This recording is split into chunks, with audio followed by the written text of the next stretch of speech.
Welcome to the Life Curation Podcast. I'm your host, Andrina Tisi. Together, we will explore thoughts, inspirations, and conversations that feed our soul, spark the mind, and nourish the body. Thank you so much for being here to learn and grow, and for walking this journey called life with me.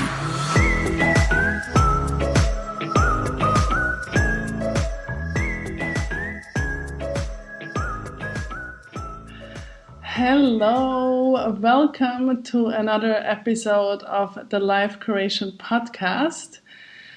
Today, I'm thrilled to share a conversation with you with Patrycja Pielaszek, and I really hope I pronounce her last name correctly. I have a feeling I'm not, so apologies, Patrycja. I found Patrycja via her amazing Instagram account, Women Collect Collaborate, WeCoco, and I highly encourage you to check that out. Patrycja's work is about boosting agile transformation, solution development, communication, collaboration, and co-creation. And we talk in quite some detail about all of that. One of our threads in our conversation is the concept of unlearning, rethinking, and rebuilding together, where also her motto of nothing changes if nothing changes comes in. Patrycja has a background of 14 years of corporate communication and investor relations at listed tech companies. And she really is, and you will notice that in our conversation, a forward thinker, innovation leader, and a serial entrepreneur with profound experience in discovering and unlocking growth opportunities across organizations and cultures. And with her background in digital transformation, she is helping small and large companies to get better at the 21st century innovation. Being a lateral thinker, she keeps trying new progressive ways, experimenting with digital tools and developing strategies that are often unconventional but always purposeful. And now Patrycja is wearing so many different hats and is involved in different projects. Some which is, she's a co-founder of James Char. She's the founder and equality advocate at WeCoco, like I mentioned. And she is co-founder and facilitator at Boost to Rethink. And of course, you will find all these things in the show notes linked. And from our conversation, I really wish you inspirations and lots of food for thought, as well as this intro may sound very business related, but it's life. It's very life related. And we also talk about how business and personal is not separated anymore, like it maybe used to be years ago. So enjoy listening in. Hi, Patrycja. How are you? Hi, Andrina. Very well. And I'm very curious about your interview today. I'm curious. And as with every guest, we start with the fun little icebreaker that I call this or that. And I'm just going to hit you. And you can answer completely intuitively. And I also know that today is like that. Yesterday was different, and tomorrow is another day as well. So just what resonates right now with you. Okay. Mountains or ocean? Ocean. Coffee or tea? Coffee. Cats or dogs? Dogs. Appetizer or dessert? Appetizer. Book or movie? Book. Good, thank you. Now, of course, I'm curious, what kind of book? I mean, right now I'm reading about inclusive leadership. Mm-hmm. Yes, and what else? Yeah, and I love tiny books with inspiring affirmations. Oh, wonderful. Yeah, I have a couple of those too. They're great on the nightstand, and then you can just, Exactly. right? To calm your mind. Totally. And just before, for the listeners to know, before we hit record, we're talking about the busyness of our time. And, I think we all have a feeling at one point that's going to end, but I think it's not. And I think it ties also very nicely into our conversation today, where we live in a very fast paced time, and polarities are getting bigger instead of, maybe what some of us hope for, that they would get a little bit smaller. And, you beautifully say, let's unlearn, rethink, rebuild together. And I really love that so much. So how can we foster our relationships in, our businesses, in our collaborations? And of course, the word collaboration, we go into a little bit more details in that, but what are your thoughts on that? Well said, because business nowadays, it's like, it's not only business and private life, it's all together. That's how I see.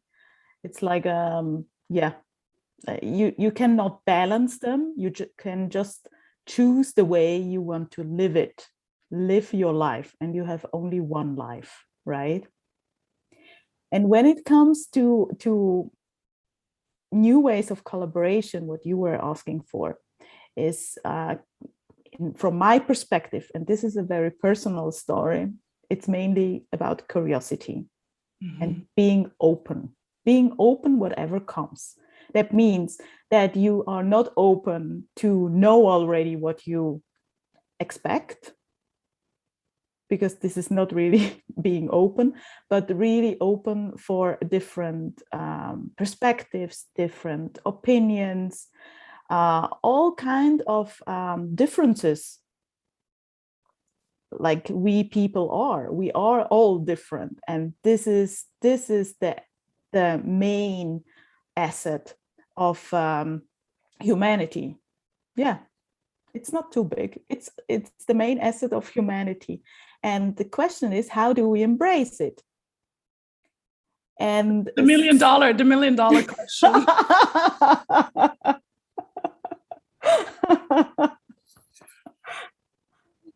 Yeah, maybe that's a good idea. How do you embrace differences? I mean, are you irritated or blocked or stressed, or it depends about the topic? Or do you think, no, I'm really open, whatever comes, that comes, and I'm not irritated at all? I get irritated. I think especially initial irritation, right? And then I think I have the tools, or I've learned the tools to take a step back and to notice my irritation. And I also think that when something is irritating me or triggering me, has more to do with myself than with maybe the other person. So, we can, there is also this concept of shadow work, right? That can come in, right? But I also love the aspect of agreeing to disagree. Yes. Right. So I feel, hey, you have, and I actually did a podcast episode not too long ago on our truth, right? And I think it goes into that. And what's my truth is not your truth, but I'm respecting your truth. And I think when it becomes challenging is that when I have the feeling my truth is the ultimate truth, and it has to be your truth as well.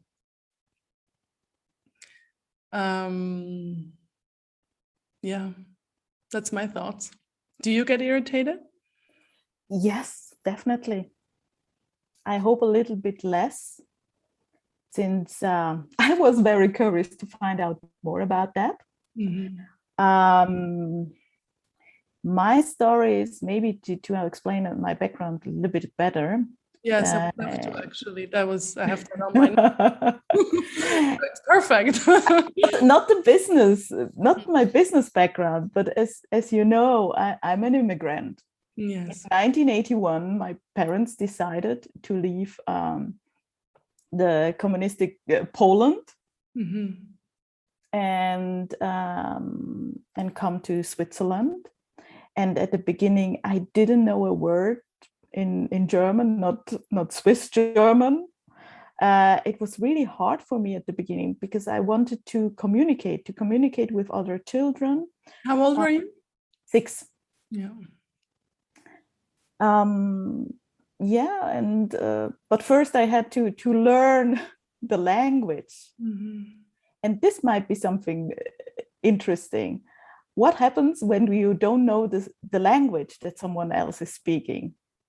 And on my journey, I tried to find different methods how to break it down to the essential message. And one method was, for example, Lego serious play. Love because it. Although we do it either in German or in English, but still, Lego serious play is all about metaphors.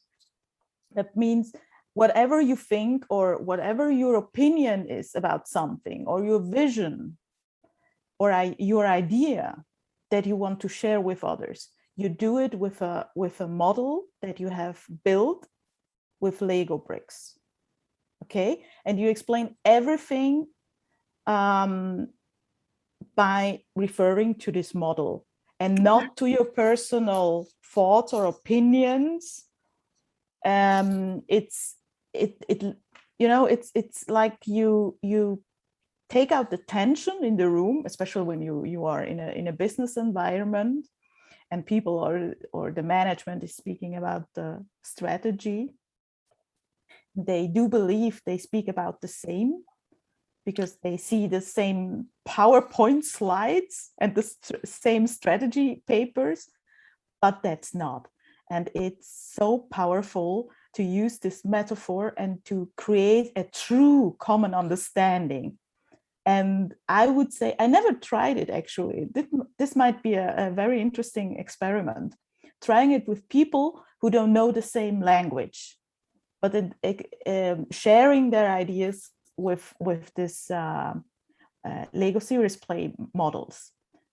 We need to try that out once. Be a fun experiment. But I like what you said in terms of that example of, the simple aspect of a PowerPoint, which I think, we think it's so clear. Like even when we maybe want to explain something, for us it's very clear what it is, but for somebody else they're not seeing what we're seeing. And one of my favorite quotes, I guess, is I don't see the things the way they are, I see them the way I am. And it's, for me, it's kind of that everything is a mirror of myself. But I always also think in terms of art. Like I look at the painting or photography and I see that and I like that or I don't like that, and somebody else sees completely something different, right? So, you started a little bit with your journey or how, your curiosity maybe started as a 6-year-old girl, which is super cute. And maybe you can tell us a little bit more about the journey or how you got into this innovation, future designer, and just lateral thinker, completely what you touched on a little bit, thinking out the box and staying curious, because I think we're in a time where this openness and this curiosity is so important. Absolutely true. So true. But it's difficult. It's difficult. It is difficult. And that's why it's so important, right? Because it's so different. It gets more and more difficult. And I think it also gets more and more important. Absolutely true. And it's something that is rather an emotional skill than a rational skill. Yeah. So practicing it depends on the person. But still, I believe it's like a muscle that you can train. And how can we practice it?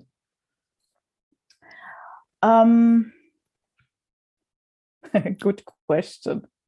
Let me get back to your first question, okay? Sorry. So how it started, because as you know, I was in a corporate environment for 14 years, worked in corporate communications and investor relations for Swiss listed companies, always tech companies. So it was absolutely 100% communication, but nevertheless, most of my colleagues, they called me like an internal innovation lab at that time. Imagine. I know innovation labs are I mean, we know all of them, and it's normal nowadays, but at that time it was not normal at all.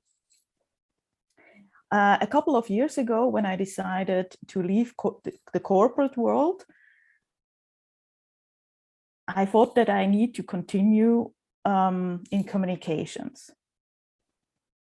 But it didn't fulfill me in the way that I was expecting. There was still some emptiness, and I didn't know how to nurture my curiosity, how to nurture my desire for creativity, being creative, creating something new, and also to live the joy of experimentation. Oh, I love that. Live the joy of innovation. Experimentation. And it might happen that's innovative, but you never know. You never know. Well, because you're just experimenting with it. And I think then it becomes playful. Yes, exactly. Yes, love that. I love that. It needs to be playful. It needs to be playful, chaotic, and yes, still with a small part of how do you say, childness? No, tell me childness. Yeah, I think being so. childish. Yeah, in a good way. Being childish in a good way. In a healthy way. I mean, this world became so heavy. Right? Like, that's why I'm just saying in a good way. Well, why is child is negative, right? But it became, and it's such a label, right? Exactly. So this is how my journey after the corporate world ended. Well, not ended, but restarted.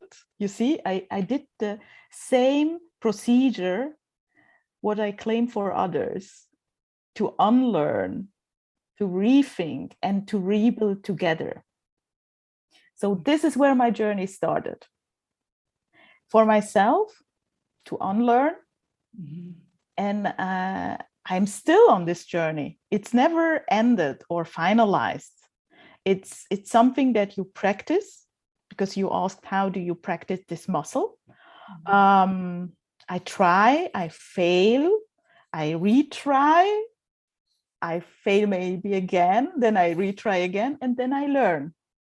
And then I change something in my behavior or in my experimentation. And to be honest,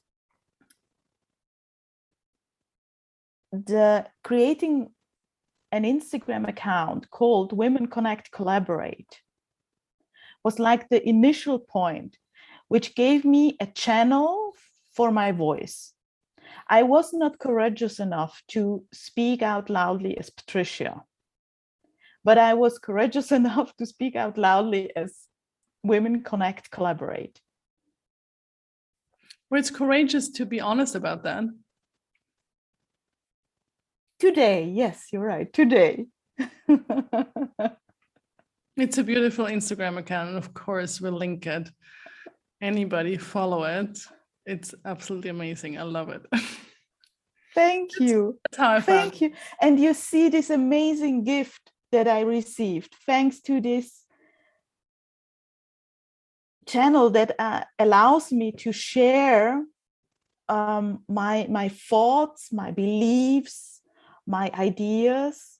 It attracts other people that are also looking for something new and are open enough to embrace those differences, to say, okay, we do not expect to do it as we did it the last hundreds of years.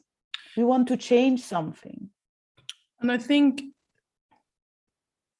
you know, the human beings, and I can't really say, you know, the way I wanted to say, because I can't remember how it is said, but, you know, we want change, but we resist change, right? We want evolution, but we don't want to change. And another thing that, you know, you also say is like, nothing changes if nothing changes. And on the other hand, there's like, the only constant is change. But we really don't like change. No. Here is something I would like to share with you. Please. Because usually when people say, well, but I do not like change. And then sometimes coaches or good mentors are saying, yeah, you need to go out of your comfort zone. And recently I have learned something new, and it helped me a lot to get rid of this idea. Get out of your comfort zone, because success or the magic happens outside of your comfort zone. And a friend of mine, she told me, well, how about this mind shift?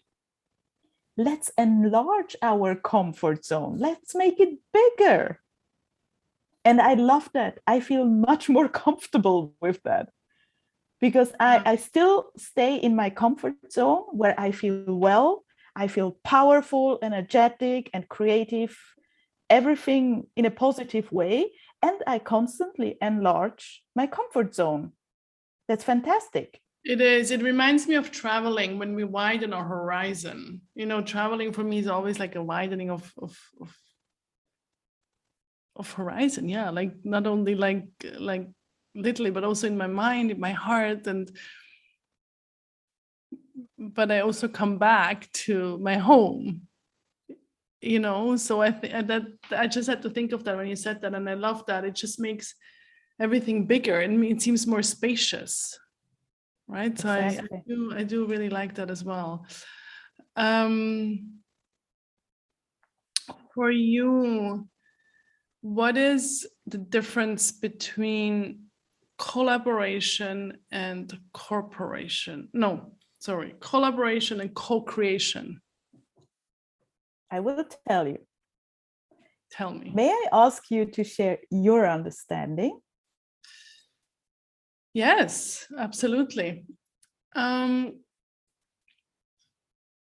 Co-creation for me is, like the word kind of says, it's creating. It's creating something together with somebody. That can be one other person. It can also be, you know, 10 other people, or, you know, 100 other people. But it's creating something together. And collaboration for me I think it's more, you have your thing, I have my thing, and we exchange our ideas. It's almost like a little bit maybe more a masterminding aspect. But maybe I also recommend you and you also recommend me. Yeah, it's a good question. Okay, and very interesting. I mean, yeah, this is my... Imagine when we would be collecting all the interpretation of collaboration and co-creation. These are buzzwords, right? These are buzzwords, and people are using them like, like it's for free. Yeah. So tell me, first of all, what is yours? And second of all, is there a quote unquote right definition? So I tell you, I didn't Google it. I didn't Google it because this is something that everyone can do for herself or himself. I didn't check Wikipedia either. My personal interpretation of collaboration is when it's about collaboration, and it doesn't matter if it's just a team, if these are two persons or an entire organization. In collaboration, you define and you have a clear target. Okay. And then you define how you want to reach this within your collaboration. Okay. What are the roles? What are the tasks? What are the milestones, etc.? How you reach that predefined goal. When it comes to co-creation, the goal is completely unclear. You have no clue where you end up. You just open up. You open curiosity, creativity, you start interacting, and you don't know what's going to happen and where it's going to bring you. And this is more like going into the experimental collaboration. But you cannot define the goal from the beginning. I love it. It's good. I learned something.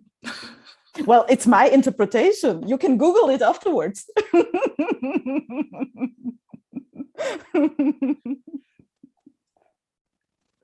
Okay, so this is, I don't think I've ever done that in a podcast, but I'm inviting the listener to just think for themselves what it is for them before they Google it, because I'm sure everybody's going to Google it.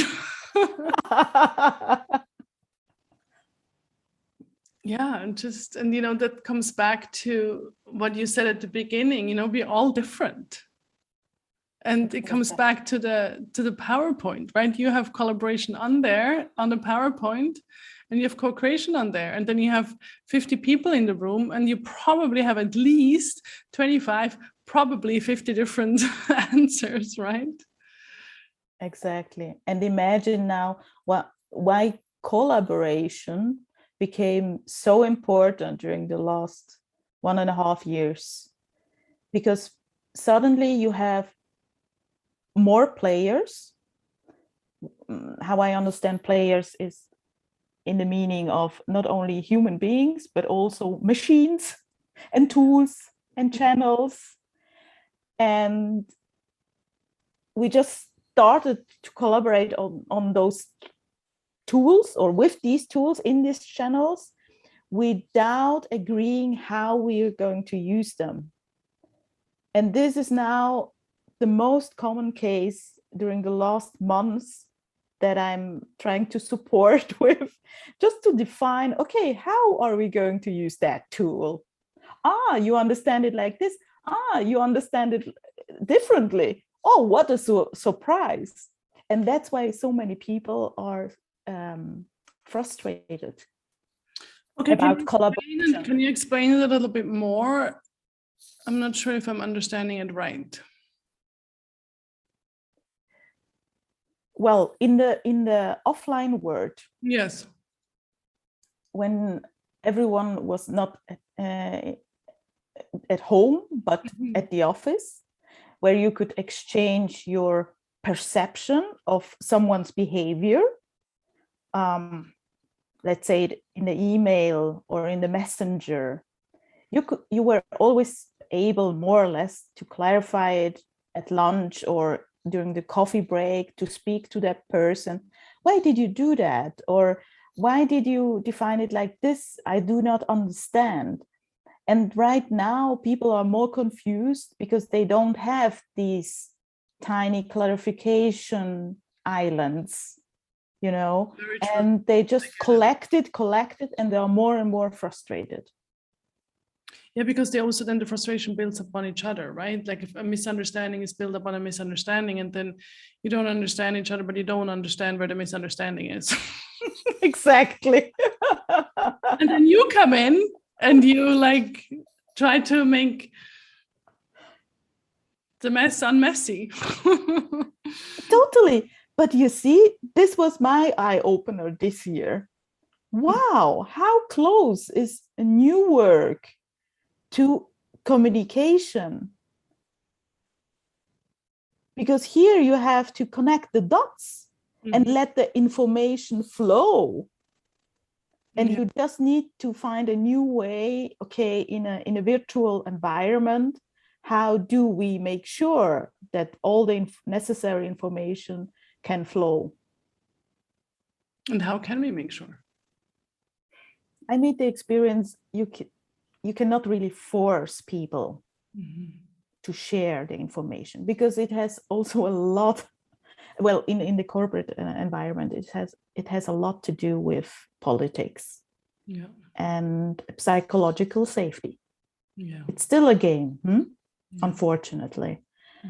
So what you can do, this is what I was trying to practice also with my virtual team or in other teams.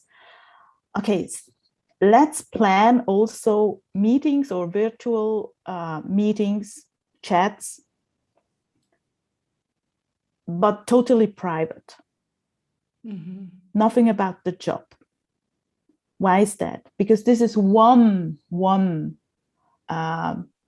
possible tool to build up trust, because you interact in a different way. You speak about families, you speak about, maybe even health or your private life, but you gain a different connection between the people.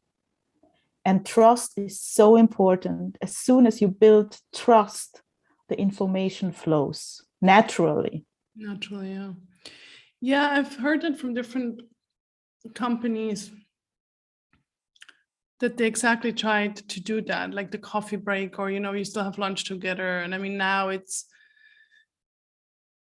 I guess the home office is not as strict anymore as it was, but and for some people, they liked it, but I've also heard that in the long run, it didn't work. They tried it, but then, it kind of fizzled out. And that's the thing. I think when you're in person, there is also this spontaneity that is part of it. And when you say like, okay, let's meet for coffee at 10:15 tomorrow morning, it's planned. And other than, it's like maybe at 10 o'clock, I come over to your desk and say like, hey, do you want to go for coffee? And you're like, yeah, give me 15 minutes. I need to finish up this email, right? So but I do think, I mean, with every situation, there is, pros and cons, obviously. I do think in terms of, this whole aspect of unlearning, rethinking, and rebuilding together, I do think that we were on like a crash course over the last year and a half. Definitely. And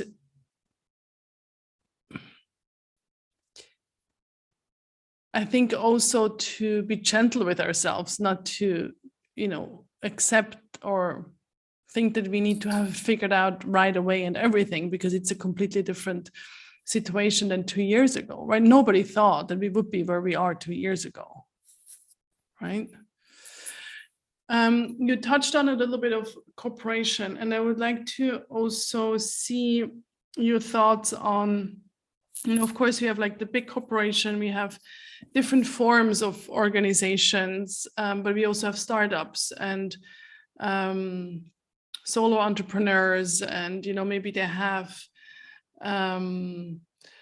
some consultants that they work with, or a virtual assistant, or but there's so many different aspects, and I know you do work with all sorts of people, so I'm sure you see differences in also this corporate culture, whether it is or business culture. And at the beginning we also said, well, there is no separation anymore of personal and business, right? I do think 10, 20 years ago that was a clear cut. Now it's not, right? Whether you're self-employed and you work for yourself, or you're employed, right? It used to be that you're employed and then at 5 o'clock you close the office door and you're done. That's not the case anymore, right? And I'm curious what you see,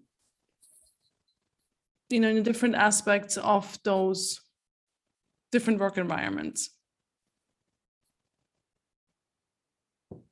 Specifically on corporate and startups, or? For example, corporate and startup, maybe also the size of company. I mean, startups are normally smaller than bigger companies. And just the corporate culture, maybe also in terms of, diversity, inclusion is a big topic. And maybe also in terms of this whole, I'm coming back to the unlearn, rethink, and rebuild, right? Like, is one aspect more agile than the other, for example? Is a startup more agile or not? Like, I don't, or is a corporation more, or what makes some setup more agile, for example? Well, you said something very important at the beginning, that our current situation is not the same like 2 years ago, right?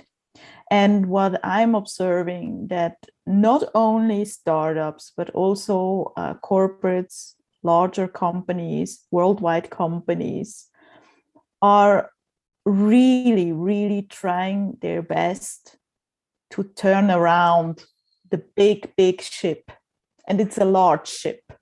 And then it takes more time. Yes. But still, let's break it down to the people, because this is what counts, right? With people, you can do enormous transformation and have a great effect on everything what has to do with agile culture, collaborative and innovative culture. And then in that case, it doesn't matter if you're a startup or a corporate. What is important, it's not only, it's a bit more complicated. It's not just being diverse and wow, you're successful. Not at all. It's actually all this, what I call the 3 important letters, DIB. Diversity, inclusion, and belonging. Oh, nice. A very important human need. You want to be part of something. We are social human beings. We are not made to stay or be alone. We want to belong to something or someone and be part of a project or an initiative or an idea or a vision, whatever. And this is where it comes to really a human approach, to a human approach in every kind of constellation, if it's an organization or just a team. Like, enable them with diversity, which simply means stay open, don't exclude anybody.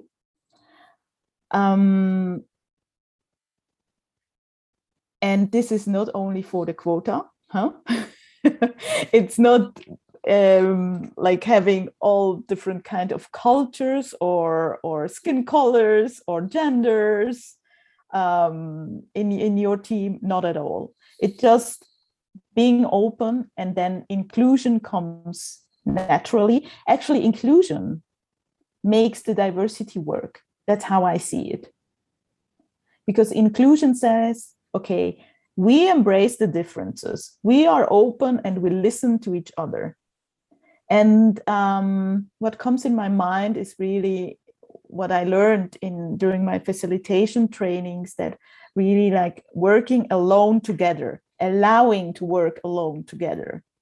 That means that you create your own thoughts, your own ideas, and then you make it part of the team, and you allow it that others have other ideas or a different understanding, and combining it. This is what co-creation is all about. And ultimately, when this works, as I said, not only diversity, but also inclusion, then belonging makes every person like jump out of the bed in the morning. And how wonderful is that?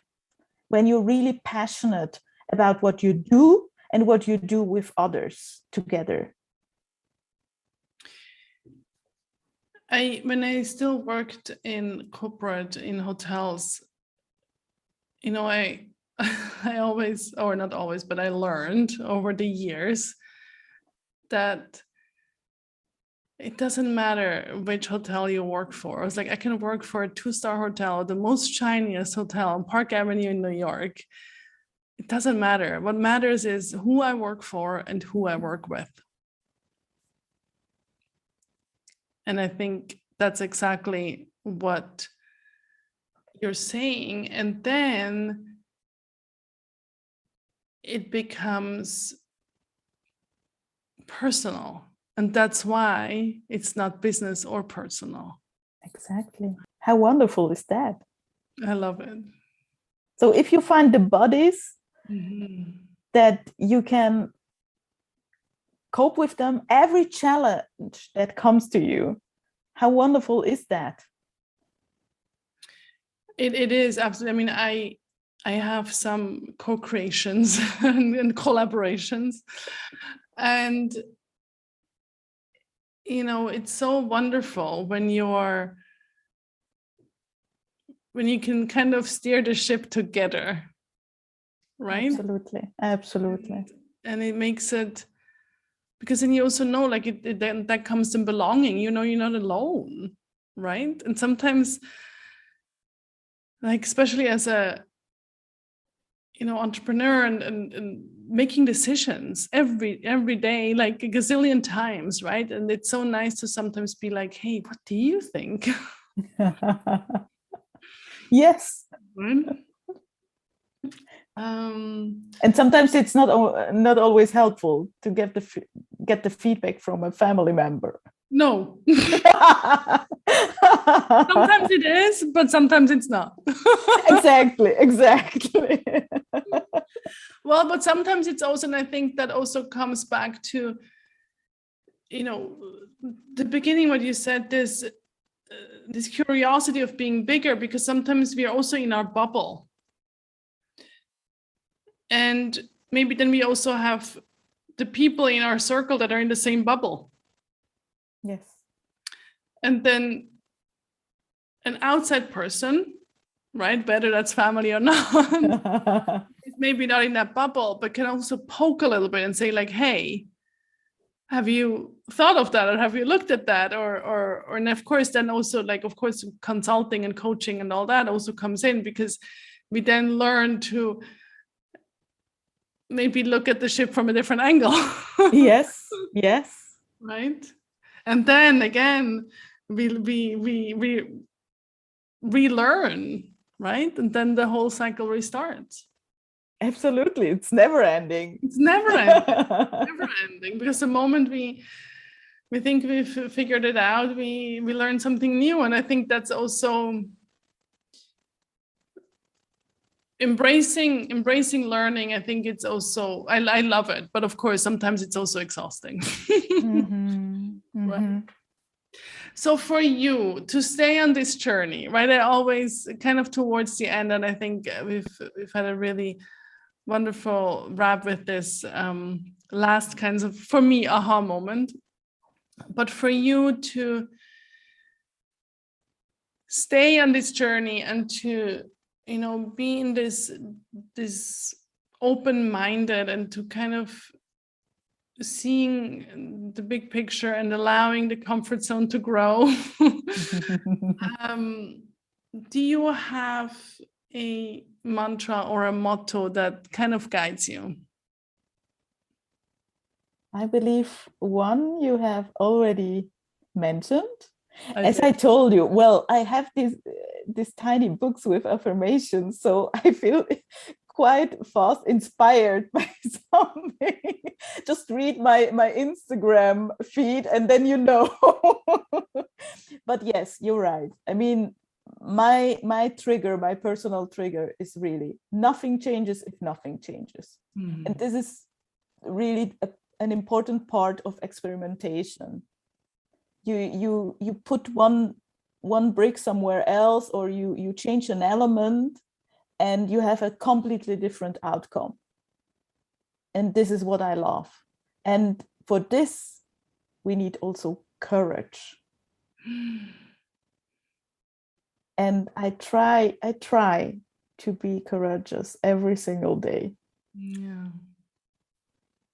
Thank you so much, Patrycja. I think this is a wonderful wrap for our conversation. Thank you so much for being my guest in the Life Creation podcast. Thank you so much.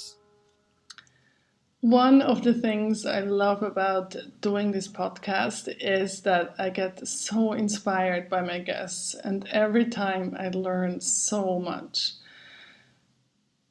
And this conversation was no different.